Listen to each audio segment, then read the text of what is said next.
అకాల వర్షాల కారణంగా తిరుపతి కపిల తీర్థంలో ఇప్పటికే కూడా మాల్వాడి పురుగు ప్రవేశించింది. ఒకసారి మనం సంబంధించి శేషాచలం కొండలపై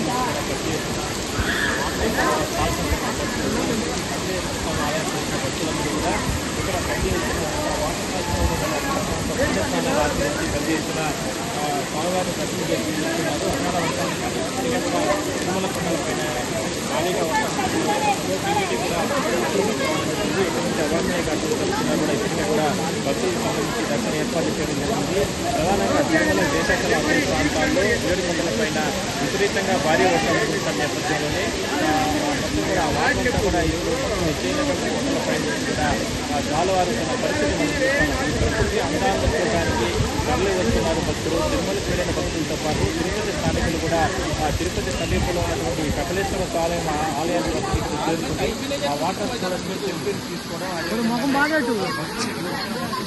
పెద్ద ఎత్తున సెల్ఫీలు తీసుకుంటున్నటువంటి వాటర్ ఫాల్స్ పాటు ఆ ముందర పెద్ద ఎత్తున సెల్ఫీలు తీసుకుంటున్నారు. ముఖ్యంగా అకాల వర్షాల కారణంగా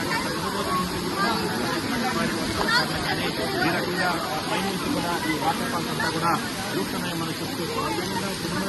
శేషాచలం అన్ని ప్రాంతాల్లో పెద్ద ఎత్తున భారీ వర్షాలు కురుస్తున్న కారణంగానే ఈ వాటర్ ఫాల్స్ అంతా కూడా ఏడుకొండలపై జరుగుతుందని మనం చెప్పచ్చు.